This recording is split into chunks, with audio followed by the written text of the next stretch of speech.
నమస్కారం ఫ్రెండ్స్. మన దేశంలో ఒక ఇల్లు కట్టుకోవాలన్నా, ఒక భూమి కొనాలన్నా, లాస్ట్కు ఒక ఇంటి స్థలం కొనాలన్నా అది వాళ్ళ జీవితంలో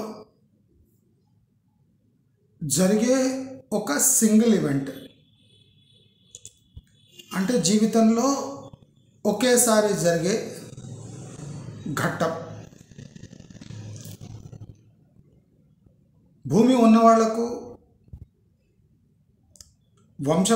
పారంపర్యంగా భూములు దక్కిన వాళ్లకు, ఇండ్లు దక్కిన వాళ్లకు, ఇంటి స్థలాలు దక్కిన వాళ్లకు పర్వాలేదు. కానీ ఏ స్థిరాస్తి లేని వాళ్ళు దాదాపు 80 to 85% మంది ఈ స్థిరాస్తి కొనుగోలు తమ జీవిత కాలంలో చేయలేకపోతున్నారు. దీనికి కారణం ఏమి?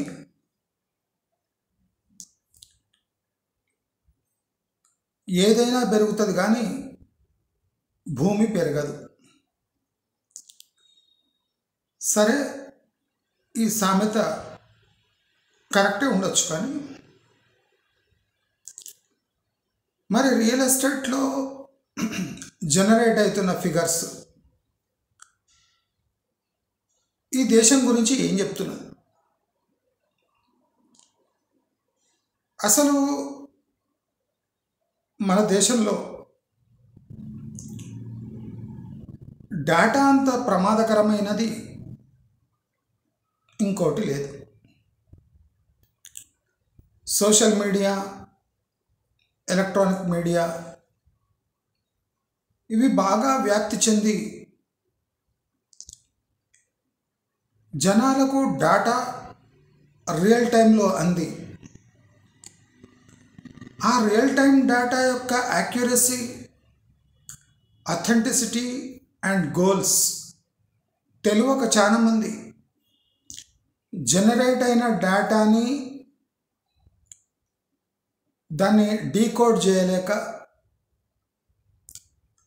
రాంగ్ డేటాని ఆశ్రయించి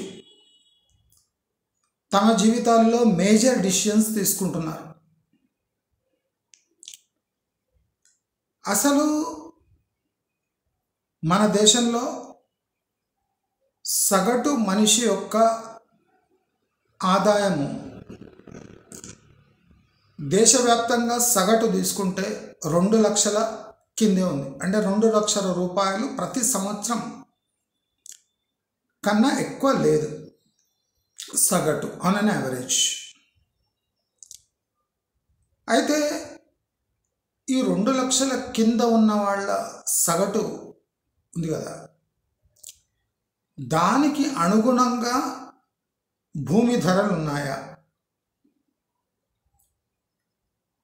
అంటే పేదరికంలో కొట్టుముట్టాడుతున్న దేశంలో అసలు 50 లక్షల ఫ్లాట్లు ఎవరు కడతలేరు అంటే ఏమనుకోవాలి? మనం ఒకటే ఆలోచించాలి. భారతదేశంలో సగటు మనిషి యొక్క ఆదాయం 2 లక్షల కింద. ఎగ్జాంపుల్ మనం 2 లక్షలు పెట్టుకుందాం. ఇప్పుడు 50 లక్షల కింద ఫ్లాట్ ఎవడు కడతలేడు అంటే 50 లక్షలే బెంచ్ మార్క్ పెట్టుకుందాం. అంటే ఒక మనిషి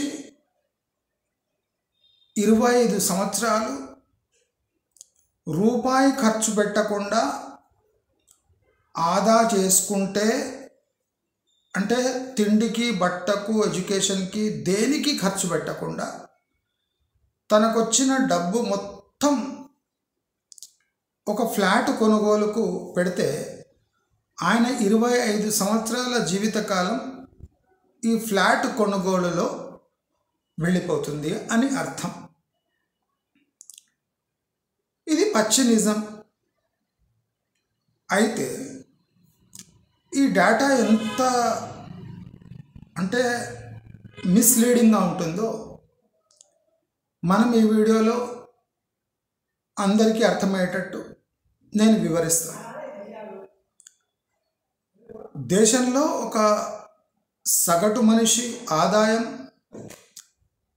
2 లక్షల లోపే ఉంది అంటే తాను ఒక 50 లక్షల ఫ్లాట్ తన జీవితకాలంలో కొనలేడు అని అర్థం. ఎందుకంటే తన ఖర్చులన్నీ పోను ఆయన ఒక 10-20% మిగిలించుకున్న అంటే సంవత్సరానికి 20,000 మాత్రమే ఆదా చేయగలడు.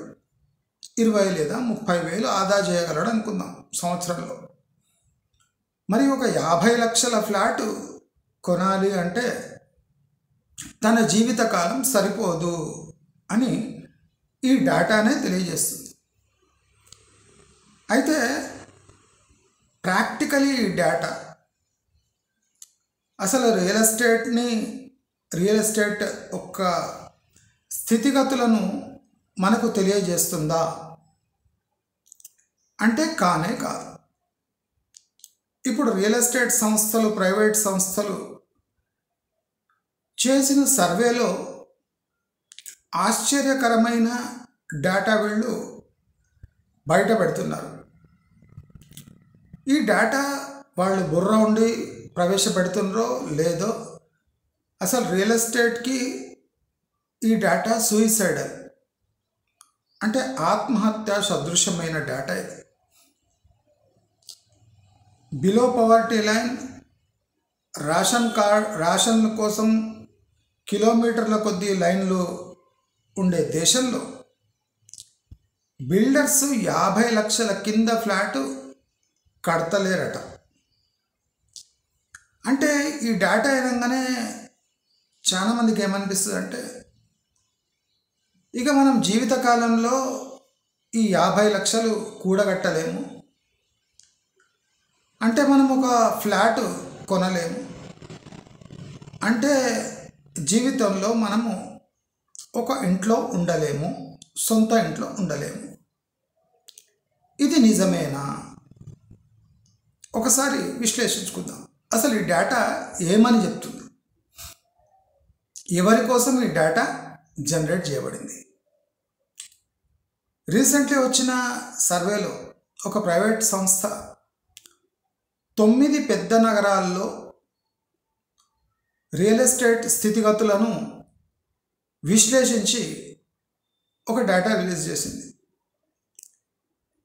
దాని ప్రకారం ఏమంటే కోటి రూపాయల వరకు అంటే between range of 70 to 1 crore range ఉన్న ఫ్లాట్స్ సగటున 17% 17% స్పీడ్తో పెరుగుతున్నాయి సేల్స్.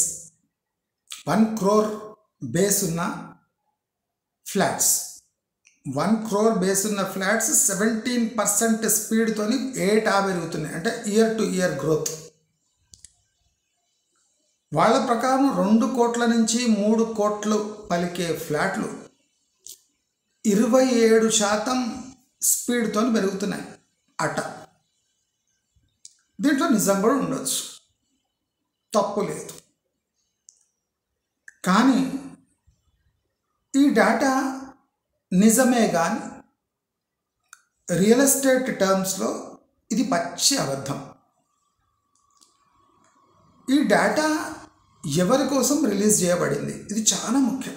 చాలామంది అసలు ఒక ఫ్లాట్ 70 లక్షల కింద దొరకలేదు అని ప్రచారంలో, కోటి రూపాయల రేంజ్ ఉన్న flats 17% year to year growth ఉంది అని ఈ ప్రచారంలో, 2 నుంచి 3 కోట్లు విలువ చేసే ఫ్లాట్లు 27% ప్రతి ఏటా పెరుగుతున్నాయి దీని డిమాండ్ అనే దాంట్లో తప్పు లేదు. మన జనాభా దామాషా ప్రకారం వీటి శాతం ఎంత? ఈ ట్రిక్ అంతా ఈ డేటాలో ఇక్కడనే ఉంది. చాలామందికి అండర్స్టాండ్ కాదు. ఇప్పుడు కొంతమంది కార్లో కూర్చొని పొద్దున్న లేచి చూసిండ్రా నేను రియల్ ఎస్టేట్ పెరుగుతుందా అంటే ఏం లేదు, భయంకరంగా పెరుగుతుంది అని కార్లో కూర్చొని చెప్తుంటారు. నేను చెప్తే నమ్మలేదు మీరు. చూడండి ఎట్లా పెరుగుతుంది రియల్ ఎస్టేట్. మన దేశ జనాభా ఎంత? 140 కోట్లు ప్లస్ పెరుగుతున్న జనాభా, ఏటా పెరుగుతున్న జనాభా. అయితే ఈ జనాభా యొక్క యావరేజ్ ఇన్కమ్ 2 లక్షల కింద. 2 లక్షల కింద సంపాదించే జనాభాకు ఒక ఇల్లు కట్టుకోవాలంటే ప్రాక్టికల్గా ఒక 15 నుంచి 20 లక్షల రేంజ్లో ఉండాలి. అది కూడా ఎక్కువనే. ఇండియా లెక్కల ప్రకారం ఒక మనిషి ఇల్లు కట్టుకోవాలంటే ప్రజెంట్ స్టేట్లో 7 నుంచి 9 లక్షలు దాటకూడదు. అయితే ప్రతి ఒక్క మనిషి తమ యావరేజ్ ఇన్కమ్ ప్రకారం ఒక సింగిల్ బెడ్రూమో డబల్ బెడ్రూమో కట్టుకోవచ్చు, ఇండిపెండెంట్ ఇల్లు కట్టుకోవచ్చు. అది మించితే అంటే 7-8 లక్షలు మించితే తన జీవితకాలంలో అంత సంపాదించలేడు, ఇల్లు కట్టుకోలేడు. అయితే ఈ డేటా ఏం చెప్తుంది? బిల్డర్ల డేటా చెప్తుంది. అందరు గమనించాలి, చాలామంది గమనించరు. వీళ్ళు చెప్తుంది ప్రముఖమైన బిల్డర్ల యొక్క డేటా, ప్రముఖమైన ఖ్యాతి గల బిల్డర్ల డేటా. ఈ ఖ్యాతి గల పెద్ద బిల్డర్లు అంటే ఎవరు? పెద్ద పెద్ద వాళ్లకు, బాగా డబ్బున్న వాళ్లకు, సాఫ్ట్వేర్ ఎంప్లాయీస్ కోసం జన్మనెత్తిన బిల్డర్లు వీళ్ళంతా. ఈ డేటా వీళ్ళ ద్వారా జనరేట్ చేయబడింది. వీళ్ళ డేటా ప్రకారం బిల్డర్లు అసలు 50 లక్షల రేంజ్లో ఫ్లాట్లు కట్టలేరట. 9 పెద్ద నగరాల్లో డేటా సేకరిస్తే వీళ్ళు 50 లక్షల కింద ఫ్లాట్లు కట్టలేరు. కట్టొచ్చు, కడతలేరు. ఎందుకు కడతలేరు అంటే ఎక్కువ విలువ గల ఫ్లాట్లు కడితే ఎక్కువ కమిషన్ వస్తుందట. అందుకోసము తక్కువ విలువల గల ఫ్లాట్లు కడతలేరట. 140 కోట్ల ప్లస్ పాపులేషన్ ఉన్న కంట్రీలో ఈ అరాకొరా బిల్డర్లు తప్ప ఇండ్లు కట్టేటోడు ఎవ్వడూ లేడా? ఈ రీసెర్చ్ సంస్థకు ఈ ప్రశ్నలు వేయండి బాబు. మరి అరాకొరా బిల్డర్లు ఇప్పుడు ఇన్ని states, tier 1 tier 2 cities, villages, towns, అది కాకుండా మండళ్ళు, జిల్లాలు, అంటే వేల కొద్ది జిల్లాలు, వేల కొద్ది మండళ్ళు, విలేజెస్, లక్షల villages, semi urban, peri urban zones. ఈ డేటాలో మీరు మెన్షన్ చేస్తున్న ఈ పర్సంటేజ్ ఏముంది? మీ ప్రకారం ₹1,00,00,000 ఫ్లాటు ప్రతి సంవత్సరం 17% డిమాండ్తో పెరుగుతున్నాయి. ₹1,00,00,000 ఫ్లాట్స్ కరెక్ట్. 2 నుంచి 3 కోట్ల విలువ గల ఫ్లాట్స్ 27% స్పీడ్తో పెరుగుతున్నాయి. వీళ్ళ ప్రకారం ఇప్పుడు విల్లా అంటే 8 కోట్ల నుంచి 30 కోట్ల వరకు ఒక విల్లా అట. అది ఒక 5 నుంచి 6% స్పీడ్తో పెరుగుతున్నాయి. ఇవన్నీ డేటా తప్పు కాదు, ఖచ్చితమైన కరెక్ట్ డేటా. దీంట్లో ఏమాత్రం తప్పులేదు. అయితే దేశ దామాషా యావరేజ్ ఇన్కమ్ ప్రకారం అసలు ఇది రెలవెంట్ డేటానా అంటే పనికొచ్చే డేటానా?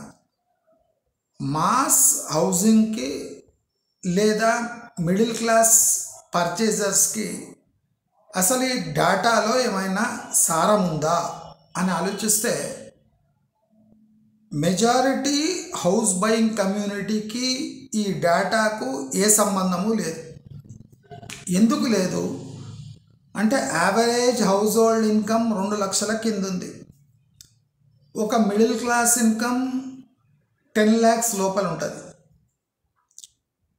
10 to 15 lakhs లోపల ఉంటుంది. ఒక హయ్యర్ మిడిల్ క్లాస్ 20 lakhs లోపల ఉంటుంది. సో ఇవన్నీ క్లాసిఫికేషన్ చేసుకున్న వీళ్ళ డేటాకు మిడిల్ క్లాస్ ఇన్కమ్కు అప్పర్ మిడిల్ క్లాస్ ఇన్కమ్ ఉన్న వాళ్లకు ఎలాంటి సంబంధం లేని డేటా ఇది.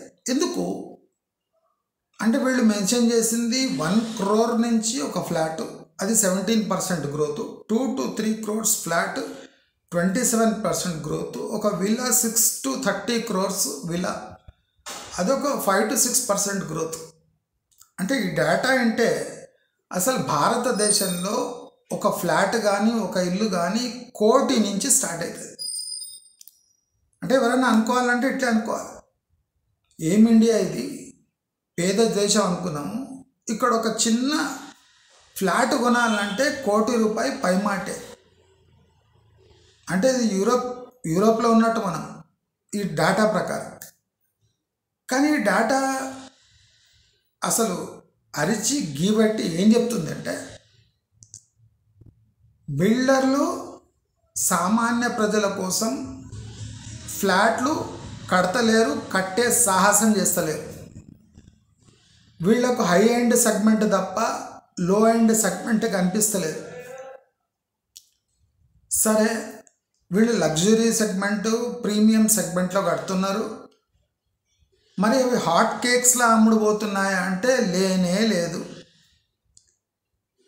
Average sales 5 to 10% of a project.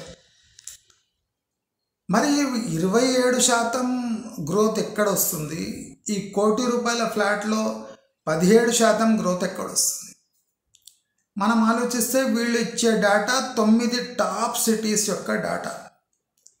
ఆ 9 టాప్ సిటీస్లో కూడా సెగ్మెంటెడ్ డేటా అంటే 70 లక్షల నుంచి 3 కోట్ల వరకు వీళ్ళు చేసిన రీసెర్చ్లో వెళ్ళే డేటా. అంటే ఈ రేంజ్లో మిడిల్ క్లాస్ వాడు లేనే లేడు, కొద్దిపాటి upper middle class software employees లాంటి ఎంప్లాయీస్ తప్ప ఎవ్వరూ లేరు. సరే ఈ 1 కోటి రూపాయల ఫ్లాట్ 17% పెరుగుతుంది కదా, ఈ 17%లో ఈ బ్యాంక్ ఫైనాన్స్ పాత్ర ఏం లేదా? వీళ్ళ లాంగ్ టర్మ్ అప్పు ఎంతుంది, దీంట్లో డిఫాల్ట్స్ ఎంత ఉన్నాయి? ఈ 1 కోటి రూపాయల ఫ్లాట్ అమ్ముతున్నారు కదా, దీంట్లో డిఫాల్ట్ లెవెల్స్ ఎంత ఉన్నాయి? వీళ్ళ జాబ్స్ సస్టైనబులా, 20 ఏళ్ళు ఉంటాయా? ఇప్పుడు రీసెంట్గా సాఫ్ట్వేర్ డేటా తీసుకోవాలి. మరి ఈ డేటా కరెక్ట్ అయినప్పుడు సాఫ్ట్వేర్ డేటా కూడా అబద్ధం కాదు కదా. మైక్రోసాఫ్ట్, గూగుల్, ట్విట్టరు, ఏ పెద్ద సంస్థ అయినా, ఏ సంస్థ అయినా, యూట్యూబ్ అయినా, ఏదైనా మాస్ లే ఆఫ్స్ చేస్తున్నాయి. అంటే ప్రతి నెల వేల కొద్ది ఎంప్లాయీస్ని ఏ పేరు చెప్పి తొలగిస్తూ ఉన్నాయి.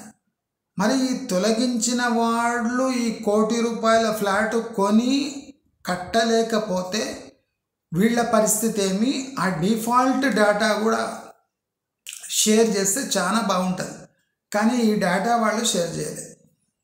అంటే మనం సడన్గా ఫస్ట్ లుక్ వేసినామంటే ఇప్పుడు ఏ 9 టాప్ సిటీస్లో 50 లక్షల ఫ్లాట్ కడతలేరు, 80 లక్షల నుంచి 1 కోటి రూపాయలు ఉన్న ఫ్లాట్లు మాత్రమే కడుతున్నారు. దీంట్లో 17% గ్రోత్ ఉంది. ఇదిగాక లగ్జరీ సెగ్మెంట్లో 2 నుంచి 3 కోట్ల ఫ్లాట్లకు విపరీతమైన డిమాండ్ పెరిగి 27% పెరుగుతుంది. శాతం మాట్లాడినప్పుడు టోటల్ హౌసింగ్ సెక్టర్లో ఈ 2 నుంచి 3 కోట్ల ఫ్లాట్ శాతం ఎంత అని తీసుకుంటే మనకు హాస్యాస్పదంగా ఉంటుంది. అంటే లాస్ట్ టైము ఎవడైనా ఒక 2 నుంచి 3 కోట్ల విలువ గల ఫ్లాట్లు లాస్ట్ ఇయర్ 10 కొనింటే ఈసారి 13 అమ్ముడు పోయినా లాస్ట్ ఇయర్ 10 కొనింటే దేశంలో ఈసారి 13 కొన్న 30% గ్రోత్ ఉన్నట్టు, అంతే కదా. లాస్ట్ టైం ఎన్ని పోయినాయి? 10 ultra luxury 2 to 3 crores flat పోయినాయి. ఈసారి 13 పోయినాయి. ఎంత గ్రోత్? 30% గ్రోత్. అంటే మనం ఏమనుకోవాలి?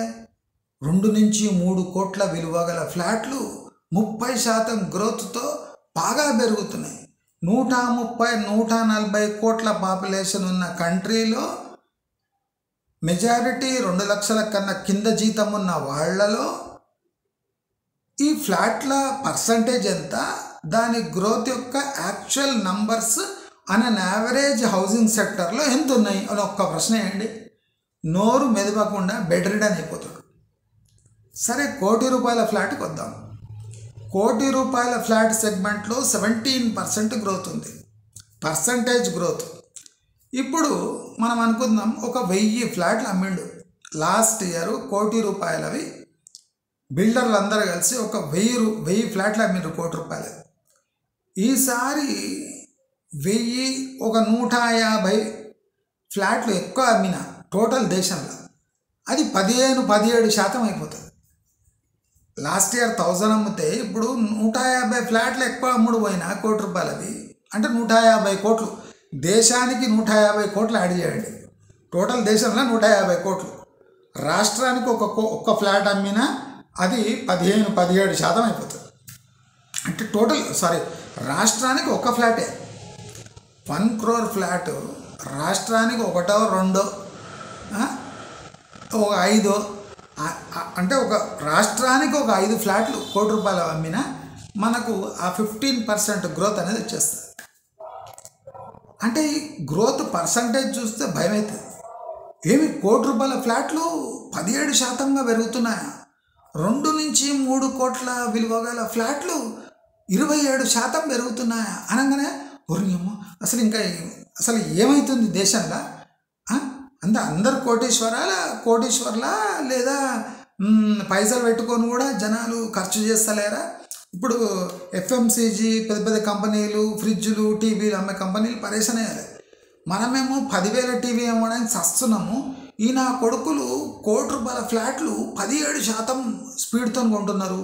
2 నుంచి 3 కోట్ల ఫ్లాట్లు 27% స్పేస్తో కొంటున్నారు. అంటే కోట్లు పెట్టుకొని మన టీవీలు, ఫ్రిడ్జ్ కొనకుండా, తిండి తినకుండా, ఇప్పుడు కెలాగ్ కాన్ఫ్లెక్స్ వీడు బోన్వీటా వాడు పరేషాన్ అవుతాడు. అరే బోన్వీటా కొంటలేరు దొంగ నా కొడుకులు, ₹1 కోటి ఫ్లాట్లు పుట్నాలు కొన్నట్టు కొంటున్నారు దేశంలో అనుకోవాలి.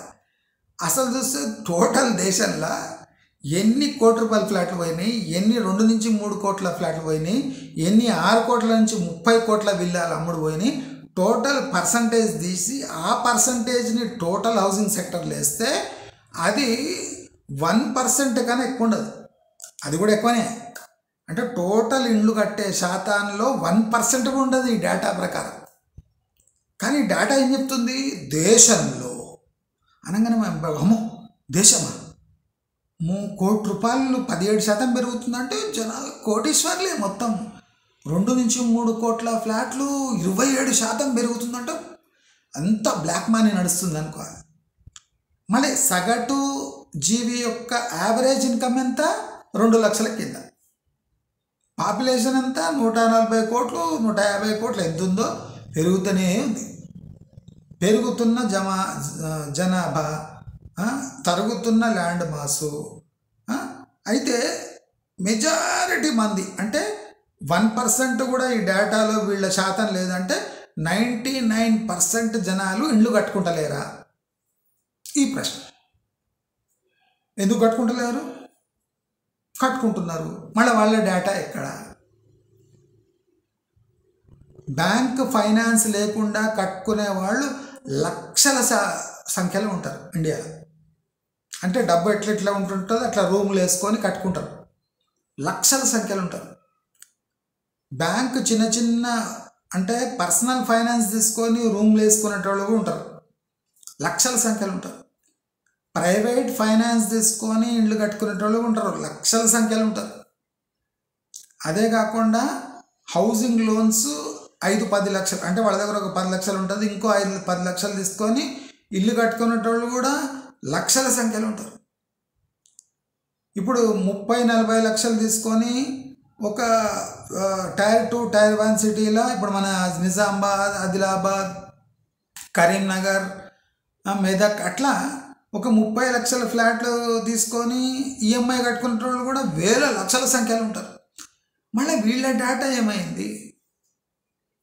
ఇప్పుడు ఈ లక్షల సంఖ్యలో 30 లక్షలు కొంటున్నారు, 5-10 లక్షల పర్సనల్ లోను, హౌసింగ్ లోన్లు తీసుకొని ఇల్లు కట్టుకుంటున్నారు.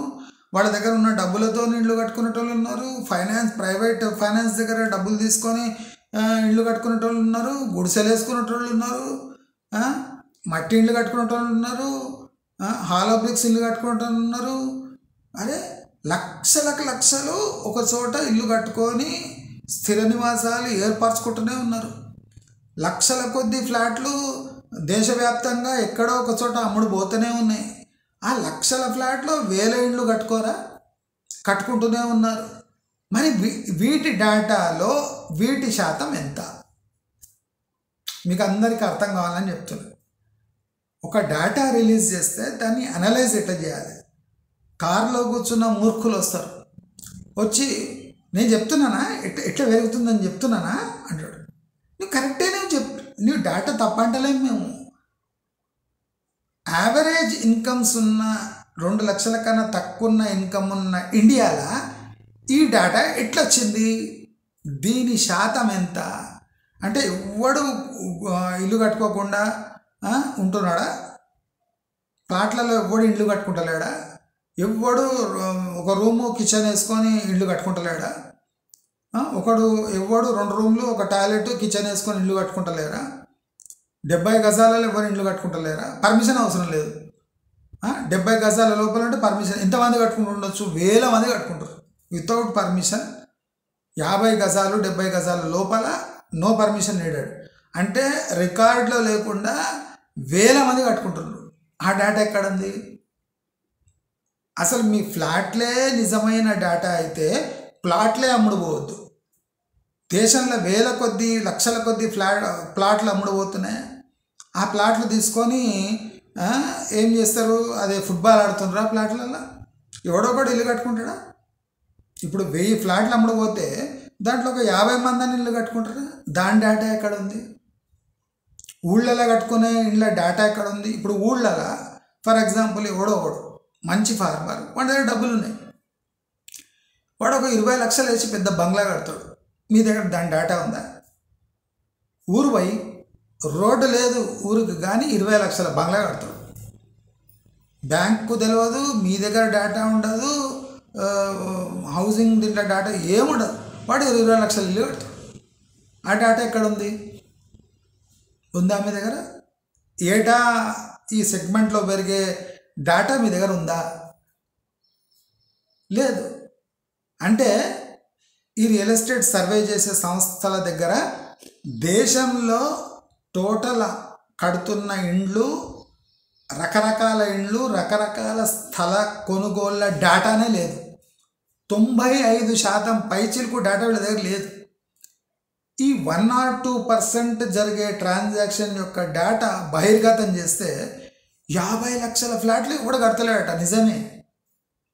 ఇప్పుడు ప్రధానమంత్రి టాలీ కావాలంటే 35 లక్షల ఫ్లాట్ కడితే ప్రధానమంత్రి సబ్సిడీ వస్తుంది. ఈ దొంగనా కొడుకులు 50 లక్షల కిందికి వస్తలేరు. ఎందుకంటే ప్రధానమంత్రి సబ్సిడీ వస్తే ఇంకా వీళ్ళ కథ వేరే ఉంటుంది. 30 లక్షలు మనకేం వస్తుంది అంటారు. అంటే వాళ్ళకు ఫ్లాట్కి ఒక 10-12 లక్షలు వస్తే తృప్తి లేదు. వీళ్ళు ఏమి లేదన్నా 70-80 లక్షలు, ₹1,00,00,000 ఫ్లాట్ కట్టి అసలు ఈ 50 లక్షల ఫ్లాట్ కడతలేరు అంటే ఇంకా 50 లక్షల కింద ఫ్లాట్ లేదు అనుకోవద్దు. 50 లక్షల కింద అమౌంట్ ఉన్న ఇండ్లు 95% ఉన్నాయి, 92% ఉన్నాయి. 50 లక్షల కింద ఇండ్లు భారతదేశంలో 95% కన్స్ట్రక్షన్ అవుతున్నాయి. ఈ 5%లో ఈ 50 లక్షల నుంచి వీళ్ళు చెప్పే 3 కోట్ల వరకు ఫ్లాట్లు, విల్లాలు, 6 కోట్ల విల్లాలు, 30 కోట్ల విల్లాలు ఇవన్నీ ఉన్నాయి. ఇప్పుడు నేను ఒక చిన్న మీకు ఎక్స్ప్లెయిన్ చేస్తా. మొన్న గురుగ్రామ్లో ఒక చిన్న వాన పడితే, అంటే ప్రీ మాన్సూన్ వాన పడితే సెలార్లు మొత్తం, అంటే 50 కోట్లు ఒక ఫ్లాట్ ఉన్న దీంట్లలో హైరైజర్స్లో బేస్మెంట్ మొత్తం నీళ్ళు నిండిపోయింది. ఇప్పుడు నెక్స్ట్ ఇయర్ ఈ ఘటన చూసినాక ఎవడైనా 50 కోట్లు పెట్టి అదే ఏరియాలో ఒక ఫ్లాట్ కొంటాడా? ఏ ధైర్యంతో కొంటాడు? అంటే ఒక ఘటన వల్ల రియల్ ఎస్టేట్పై ప్రభావం పడదా? 3 ఫ్లోర్లు బేస్మెంట్ నీళ్లతో నిండిపోతే వాళ్ళ బెంజ్ కార్లు మొత్తం నీళ్లలో తేలుతుంటే వాడు ధైర్యం చేసి నెక్స్ట్ ఇయర్ ఇదే ఏరియాలో ఇన్వెస్ట్ చేస్తాడు. మళ్ళీ ఈ డేటా కూడా బయట పెట్టాలి కదా. గురుగ్రామ్లో జరిగిన ఘటన రియల్ ఎస్టేట్కి పెద్ద దెబ్బ. ఈ 30 నుంచి 50 కోట్లు పెట్టి ఫ్లాట్లు కొనే వాళ్ళ కార్లు తేలుతున్నాయి. మరి నెక్స్ట్ ఇయర్ దీని ఎఫెక్ట్ ఎట్లుంటుంది అనే డేటా కూడా బయట పెట్టాలి కదా. ఇప్పుడు నేనేమన్నా తప్పు మాట్లాడినా? నేనేం చేయాలి? కామ్గా ఉంటా. అసలు వీళ్ళు ఏం చెప్తున్నా వినాలి. ఫస్ట్ మనం ఏం చెప్తున్నా వినాలి. ఇని అసలు వీళ్ళు ఏం మాట్లాడదలుచుకున్నారో అది ఫస్ట్ అర్థం చేసుకోవాలి. ఈ డేటా రిలీజ్ చేసే సంస్థలు ఒక తప్పు చేస్తుంటే, ఈ డేటాను అనలైజ్ చేసే ఛానళ్ళు అసలు వీళ్ళకి బుర్ర తక్కువ, చాలా తక్కువ ఉంది. ఈ ఛానళ్ళు చూసేవాళ్ళు lower middle class, maximum upper middle class. వీళ్ళకు నీవు ఇచ్చే డేటా ఏంది? ₹1,00,00,000 ఫ్లాట్లు 17% పెరుగుతుంది, 2 నుంచి 3 కోట్ల ఫ్లాట్లు 27% పెరుగుతుంది, 6 నుంచి 30 కోట్ల విల్లా అంటేనే విల్లా, లేకపోతే బిల్లా. ఇదే కదా. 6 నుంచి 30 కోట్లవే విల్లా, మిగిలినంతా బిల్లా, అంతే కదా. అది నిజమేనా? G+1 కట్టుకున్నది కూడా విల్లా అని చెప్పొచ్చు నీ ప్రకారం విల్లా ఏమంటే 150 గజాల్లో G+1 కడితే దాన్ని విల్లా అంటున్నావు, సిగ్గు లేకుండా మిస్ఇంటర్ప్రిట్ చేసి. దాన్ని 6 కోట్ల నుంచి 30 కోట్లు అని చెప్తున్నావు. G+1 ఎంతమంది కట్టుకోరు? ఇప్పుడు అంబర్పేట లాంటి ప్లేస్లోనే G+1 మస్తు మంది కట్టుకుంటారు. అంత విల్లాలేనా? గల్లీ విల్లా అన్నారు. రేపు ఇట్లనే చేస్తాడు. 10 ఫీట్ల గల్లీలో ఒక 100 గజాల్లో G+1 కట్టి గల్లీ విల్లా, వితౌట్ పార్కింగ్ అంటాడు. వితౌట్ పార్కింగ్ గల్లీ విల్లా అంటే అబ్బా గల్లీ విల్లా మస్తు ఉంటుంది. గల్లీ విల్లా అనే కాన్సెప్ట్. వీళ్ళు కార్లు కొనొద్దంట, కార్లలో ఆదా చేసుకొని గల్లీ విల్లాలో కొనాలంట. రేపు వీళ్ళకి ఎట్లా ఏం కాక ఇప్పుడు గల్లీ విల్లాలు అమ్మాలి. ఏం చేయాలి? Common parking area just beside government school ground, అంటే పిల్లలు ఆడుకోవడానికి పక్కకు గవర్నమెంట్ స్కూల్ కాంపౌండ్ ఉంది, గ్రౌండ్ ఉంది, అక్కడ పిల్లలు ఆడుకోవాలి. ఓపెన్ పార్కింగ్ ఏరియా అంటే రోడ్ల మీద మీరు కార్లు పార్క్ చేసుకొని గల్లీ విల్లాలలో మీరు కొంటే చాలా అంటే ట్రెండ్ ఇది అంటాడు. ఒర్రి అమ్మ, గల్లీ విల్లా లేదురా, దీన్నే విల్లా అన్నప్పుడు దాన్ని గల్లీ విల్లా అనడం తప్పేముంది? అంటే రియల్ ఎస్టేట్కి ఎప్పుడు ఎట్లా లేస్తుందో అట్లా చేస్తాం. మనం లేచినప్పుడు పోయి చూడాలి, లేచింది ఎందుకు లేస్తుంది? మనం అలా అనలేసి అది చేయాలి. ఎప్పుడు లేచింది? మనం ఏం చేస్తాం? లేచి అది కాదు. మనం అలా ఆలోచించాలి. ఏ కండిషన్లో ఇది వేచింది, వేచింది, ఎంతసేపు వేస్తుంది, ఇవన్నీ ఆలోచించాలి కదా. మనం ఏం చేస్తాం? హెడ్లైన్స్ లేచి కరెక్టే, తప్పులేదు, వేచిందే. ఎందుకు? ఎంత సమయం వరకు? ఈ డేటాలో బలం ఎంత ఉంది? మనం ఏం చేస్తాం? ఓన్లీ హెడ్లైన్స్ ఇస్తాం. ఇప్పుడు కారులో వచ్చేటాడు ఏమంటాడు? చూసినా నేను చెప్పిన లేదని చెప్పినా, వేసని చెప్పినా లేదా, వేసిందా లేదా అంట. ఎంతమంది ఇది? ఎంతసేపు? ఇది రియల్ ఎస్టేట్కి ముఖ్యం. Lower middle class, below poverty line major population ఉన్న దేశాల్లో ఇట్లాంటి ముదనష్టపు సర్వేలు బహిర్గతం చేసి మందిని నిట్టా ముంచి అసలు వాళ్ళు ఇల్లు కట్టుకోలేమనే ఒక ఫీలింగ్ తేవడమే వీళ్ళ ప్రయత్నం. అయితే అది రియల్ ఎస్టేట్కి సూసైడ్. రియల్ ఎస్టేట్ కంపెనీలు, రియల్ ఎస్టేట్ సంస్థలు, రియల్ ఎస్టేట్ ఇండస్ట్రీ ఇట్లాంటి డేటాలను ఖండించాలి. సిగ్గుంటే, బుర్రుంటే, అసలు మీ ఇండస్ట్రీనే అయితే ఖండించాలి. ఒరే సన్నాసులారా, ₹1,00,00,000 కిందనే 95% ఇండస్ట్రీ ఉంది. సన్నాసులారా, మీరు ఉట్టి 2 బేసెస్ మీద డేటా రిలీజ్ చేస్తే జనాలలో కన్ఫ్యూజన్ క్రియేట్ అయ్యి ఇంకా జన్మలో ఇల్లు కొనలేమని వాళ్ళు టీవీల మీద, ఫ్రిడ్జ్ల మీద, ఫారెన్ టూర్స్ మీద ఖర్చు పెట్టేస్తారు. మన ఇండస్ట్రీ ఏం కావాలరా సన్నాసులారా అని రియల్ ఎస్టేట్ వాళ్ళే ఈ సంస్థలని బెదిరించి, గదిరించి, తన్ని తగలేడాలి. కానీ వీళ్ళు ఏం చేస్తుండ్రు? ఇదే డేటాని ప్రచారం చేస్తుంది. లేచిందట, లేచిందట, లేచిందట, లేచిందట. లేచింది కరెక్టే. 95% రియల్ ఎస్టేట్ లేవలే. ఓన్లీ 2 to 3% రియల్ ఎస్టేట్ లేచింది. ఏం లేదు. కనుక మనమందరం ఏదైనా లేచిన ఫిగర్ మనకు ప్రస్ఫుటంగా ఇవ్వడం చెప్పిండు. అంటే ఆ లేచిన ఫిగర్లో మనలో ఏమన్నా లేపేది ఏదైనా ఇష్యూ ఉందా? అంటే మనం మొరాల్ బూస్ట్ చేసేది, మనం ఇల్లు కట్టుకోవచ్చు అనే ఒక థింక్ ఏమన్నా ఉందా? ఇది ఏ సెగ్మెంట్లో లేస్తుంది? అర్థమైంది కదా? ఏమేమి వేసుకుంటే ఎంతెంత ఉంటే లేస్తుంది అనేది మనం క్షుణ్ణంగా పరిశీలించాలి. ఇప్పుడు మన దగ్గర అంతా అన్ఎడ్యుకేటెడే రియల్ ఎస్టేట్లో. అసలు ఈ డేటా రాగానే అందరూ పూలదండలు వేసుకుంటారు, పండగ వేసుకుంటారు. ₹1,00,00,000 కన్నా తక్కువ లేదు, 50 లక్షల ఫ్లాట్ ఎవడు కట్టలేడు, మనం కూడా 50 లక్షలు కడదామని వెరివేంగా చెప్పాలి. మొత్తం కట్టేస్తాం. ఇప్పుడు మన దగ్గర చూస్తున్నాం అన్నీ ఖాళీ. లగ్జరీ, అల్ట్రా లగ్జరీ సెగ్మెంట్ మొత్తం నాశనం అయిపోయిందని ప్రెస్టీజ్ గ్రూప్ కూడా చెప్తాడు. వీళ్ళు ఏం చెప్తారు? ₹1,00,00,000 విల్లాల 17%, 2 నుంచి 3 కోట్ల విల్లాల 27% పెరుగుతుందని వీళ్ళు పండగ చేసుకుంటారు. అంటే ఒక మేజర్ బెంగళూరు బేస్డ్ గ్రూప్ వాడు ఏడుస్తున్నాడు, వీళ్ళేమో పండగ చేసుకుంటుంటారు. అసలు ఈ పండగ ఏంటి, ఏడిపోయింది? రెండింటి మధ్యలో మనకు క్షుణ్ణంగా గమనించాలి. అందరూ గమనించరు కనుకనే, అందరు గమనించలేరు కనుకనే నేను ఇలా ఈ వీడియో ద్వారా అందరికీ ఎక్స్ప్లెయిన్ చేస్తాను.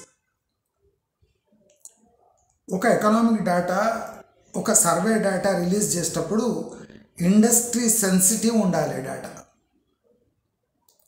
అది ఏ సెగ్మెంట్లో రిలీజ్ అవుతుంది అనేది కూడా పట్టించుకోవాలి. అప్పుడే ఒక రియల్ ఎస్టేట్కి పర్థం ఉంటుంది.